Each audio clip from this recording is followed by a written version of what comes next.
आज की कहानी है घमंडी लड़की। अपर्णा के आने की खबर मिलते ही उसके ऑफिस के एम्प्लॉयज़ में एक डर सा समा जाता था। वो कब क्या कर दे किसी को नहीं पता था। वो एक घमंडी लड़की थी और इसीलिए अपने आप को सबसे ऊपर समझती थी। 27 साल की अपर्णा एक बड़ी टेक्सटाइल इंडस्ट्री की मालकिन थी। मालकिन वो अपनी काबिलियत पर नहीं बनी थी, वो अपने अमीर बाप के कारण उस कुर्सी पर बैठी थी क्योंकि उसके पिताजी बहुत बीमार रहते थे। ये इंडस्ट्री उसके पिताजी राजेश भाटिया ने अपनी मेहनत के बल पे खड़ी की थी। अब वो बीमार रहने लगे तो इसीलिए अपर्णा के कंधों पर इंडस्ट्री की जिम्मेदारी आ गई। एक दिन की बात है, वो अपनी गाड़ी लेकर घर से निकल ही रही थी, तभी वो अपने गार्ड को डांटते हुए कहती है, अगर काम नहीं होता तो नौकरी छोड़ क्यों नहीं देते? दरवाज़ा खोलने में इतनी देर क्यों कर दी? अरे मैडम जी, मैंने तो आपको आते देखकर ही दरवाज़ा खोल दिया था। गार्ड के इतना कहते ही अपर्णा गुस्से में हो जाती है और कहती है, तुम पूरे 30 सेकंड लेट थे। टाइम का मतलब पता है क्या होता है? खैर छोड़ो, तुम्हें भी क्या बता रही हूँ। तुम्हें टाइम की इम्पोर्टेंस पता होती तो तुम आज यहाँ गार्ड की नौकरी थोड़े ही कर रहे होते। अपर्णा को इतने गुस्से में देखकर गार्ड हाथ जोड़कर उससे माफ़ी मांगने लगता है, लेकिन अपर्णा उसकी एक नहीं सुनती और उसे नौकरी से निकाल देती है और कहती है, मुझे ऐसे ढीले लोगों की ज़रूरत नहीं है। कल से यहाँ आने की कोई ज़रूरत नहीं है।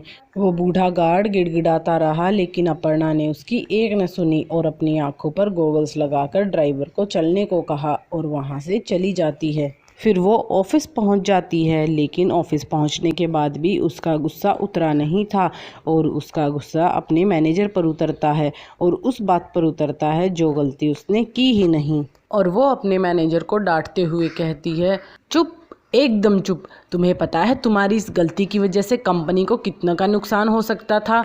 लेकिन मैडम, मेरी इसमें गलती ही नहीं है। आपने मुझे डॉक्यूमेंट्स कुरियर करने को कहा था, वो मैंने तुरंत कुरियर कर दिए। अब कुरियर कंपनी वालों ने डॉक्यूमेंट्स लेट पहुंचाए तो इसमें मेरी क्या गलती है? इस पर अपर्णा भड़कते हुए कहती है, अच्छा, तुम्हें उस कंपनी का रूट ट्रैक करना चाहिए था।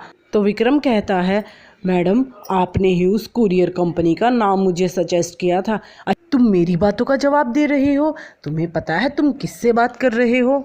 2 टके के मैनेजर। अभी चाहूँ तो तुम्हें नौकरी से निकाल सकती हूँ। अपर्णा का मैनेजर विक्रम उसकी इस बदतमीजी को रोज सहन करता था, लेकिन वो उससे कुछ नहीं कहता क्योंकि कुछ मजबूरियों ने उसे घेर रखा था और वो नहीं चाहता था कि किसी भी हालत में उसकी नौकरी जाए। वैसे 3-4 दिन से तो उसे लगने लगा था, कहने को तो वो कंपनी का मैनेजर है, लेकिन उसकी हैसियत इस कंपनी में किसी नौकर से ज़्यादा नहीं है। अभी 3-4 दिन पहले की ही बात है। अपर्णा फ़ोन करके अपने मैनेजर विक्रम को कहती है, विक्रम, अभी के अभी मेरे कैबिन में आओ। तो विक्रम उसके कैबिन में जाकर कहता है, हाँ जी मैडम, आपने मुझे बुलाया, बोलिए क्या काम है? तो अपर्णा उससे कहती है, अभी के अभी मुझे एक मीटिंग में जाना है और मेरे जूते देखो कितने ख़राब हैं, मेरे जूतों को पॉलिश करो। अपर्णा की ये बात सुनकर विक्रम को गुस्सा तो बहुत आया, लेकिन वो खून का घूंट पी गया और चुपचाप उसके जूते पॉलिश करने लगा। विक्रम की जगह अगर कोई और होता तो कब का नौकरी छोड़कर चला जाता, लेकिन क्या करें, विक्रम की मजबूरियां ही कुछ ऐसी थी। अभी कुछ महीने पहले की ही बात है। वो पहले जहाँ काम करता था उस कंपनी का दिवालिया निकल गया, इसीलिए बेचारे की नौकरी छूट गई और उसने कई जगह नौकरी के लिए ट्राई किया, लेकिन कहीं भी बात नहीं बनी। उसके पास डिग्रियां थी, वो भी A1, और काम का अनुभव भी था, लेकिन उनके होते हुए भी उसे हर जगह निराशा ही हाथ लगती। एक दिन वो नौकरी की तलाश करके अभी घर में लौटा ही था, तभी उसकी पत्नी भागते हुए उसके पास आई और बोली, विक्रम, विक्रम, डिम्पी बेहोश हो गई है। ये बात सुनकर विक्रम तुरंत अपनी बेटी को लेकर हॉस्पिटल पहुंचा और वहां जाकर डॉक्टरों ने उसके बहुत सारे टेस्ट किए और टेस्ट होने के बाद डॉक्टरों ने जो विक्रम को बताया वो सुनकर तो दोनों पति पत्नियों के पैरों के नीचे से जमीन खिसक गई। डॉक्टर बताते हैं, विक्रम, तुम्हारी बेटी के दिल में छेद है। तो विक्रम ये बात सुनकर सहम जाता है और कहता है, लेकिन डॉक्टर, इससे कोई दिक्कत तो नहीं है? अभी तो दिक्कत शुरू होने लगी है और आगे दिक्कत बढ़ जाएगी, इसीलिए ऑपरेशन जल्दी ही करना होगा, नहीं तो कुछ भी हो सकता है। डॉक्टर, इसमें कितना खर्चा आएगा? 5 लाख तो मान कर चलो, उससे ज़्यादा ही होगा। अब विक्रम को नौकरी भी नहीं मिल रही थी। जो सेविंग थी वो बेटी के इलाज में लग गई। एक दिन उसने न्यूज़पेपर में एक ऐड देखा जहां एक मैनेजर की पोस्ट खाली थी और वो उस कंपनी में इंटरव्यू के लिए पहुंचा जहां अपर्णा उसका इंटरव्यू लेती है। अपर्णा उसकी डिग्रियां देखते हुए कहती है, डिग्रियां तो तुम्हारे पास बहुत है, लेकिन मेरे लिए ये कूड़े के समान है। मुझे अपने यहाँ काम करने वाले लोगों की ज़रूरत है, ना कि डिग्रियों वाले की। अगर इन डिग्रियों में इतना ही दम होता तो तुम ऐसे बेरोजगार नहीं घूमते कई महीनों तक। तो विक्रम उसकी हाँ में हाँ मिलाता है और कहता है, जी मैम, आप मुझे एक मौका तो देकर देखिए, आपको शिकायत का मौका नहीं दूंगा। इस पर अपर्णा कहती है, ठीक है, 2 महीने तक हम तुम्हें ट्रायल पर रखेंगे, उसके बाद सोचेंगे क्या करना है। अगर तुम्हारा काम पसंद आया तो तुम्हें नौकरी पर रख लेंगे, नहीं तो तुम यहाँ से जा सकते हो। विक्रम के लिए नौकरी बहुत ज़रूरी थी, इसीलिए अपर्णा उसे क्या कह रही है उसे कुछ फ़र्क ही नहीं पड़ा और उसने तुरंत हाँ कर दी। थोड़े ही दिनों में उसे पता चल गया था कि अपर्णा का स्वभाव कैसा है। उसे अच्छे से याद है, अभी उसे नौकरी आते हुए 3 ही दिन हुए थे तो उसकी पत्नी का हॉस्पिटल से फ़ोन आ जाता है और वो अपनी पत्नी से अपनी बेटी के बारे में बात ही कर रहा था। इतने में अपर्णा आ जाती है और उसे फ़ोन पर बात करते हुए देख लेती है। फिर उसके पास आकर कहती है, किससे बात कर रहे थे?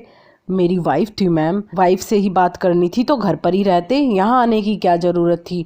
वो मैम, मेरी बेटी की तबीयत ख़राब है और वो हॉस्पिटल में एडमिट है, तो इसीलिए उसी सिलसिले में बात कर रहा था।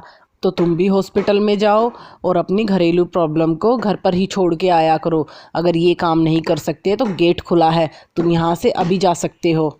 विक्रम को पता था कि ये नौकरी उसके लिए कितनी ज़रूरी है, इसीलिए उसने अपर्णा से माफ़ी मांगी, लेकिन रोज़ के अपमान और शोषण ने उसकी आत्मसम्मान को ठेस पहुंचा दी थी।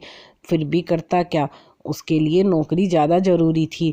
लेकिन एक दिन कुछ ऐसा हुआ कि उसकी ज़िंदगी पूरी तरह बदल गई। रात का समय था। अपर्णा विक्रम को अपनी गाड़ी में बिठाकर इस मीटिंग से वापस आ रही थी और फुल स्पीड पर गाड़ी चला रही थी। विक्रम पीछे सहमा सा बैठा था, लेकिन अपर्णा को किसी चीज़ का ध्यान ही नहीं था। वो तो बस रफ्तार बढ़ाए जा रही थी और गाड़ी का नियंत्रण बिगड़ जाता है, जिससे अपर्णा फुटपाथ पर सो रहे लोगों पर गाड़ी चढ़ा देती है और जिसके कारण 5 लोगों की तुरंत ही मौत हो जाती है और कुछ लोग घायल हो जाते हैं।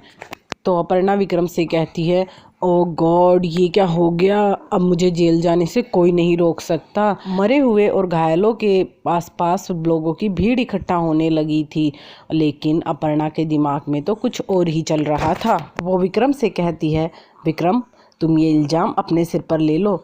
मैं मैडम, हाँ, मैं तुम्हारी बच्ची के ऑपरेशन और आगे की जिम्मेदारियों का सारा खर्चा उठाऊंगी और अगर तुम मना करोगे तो तुम अपनी नौकरी से हाथ धो बैठोगे, जिसके कारण तुम्हारी नौकरी तो जाएगी ही, साथ में तुम्हारी बच्ची भी बिना ऑपरेशन के मर जाएगी। अब विक्रम संकट में फंस गया था। इतने में पुलिस भी वहां आ जाती है और विक्रम सारा इल्ज़ाम अपने सिर पर ले लेता है। पुलिस विक्रम को जेल ले जाती है, जहां उसे उम्र कैद की सजा हो जाती है। लेकिन अपर्णा की आंखों के आगे वो हादसा हर समय घूमता ही रहता था। उसे वो मरे हुए लोग सपने में दिखाई देते और कहते, क्यों मारा हमें, क्या कसूर था हमारा?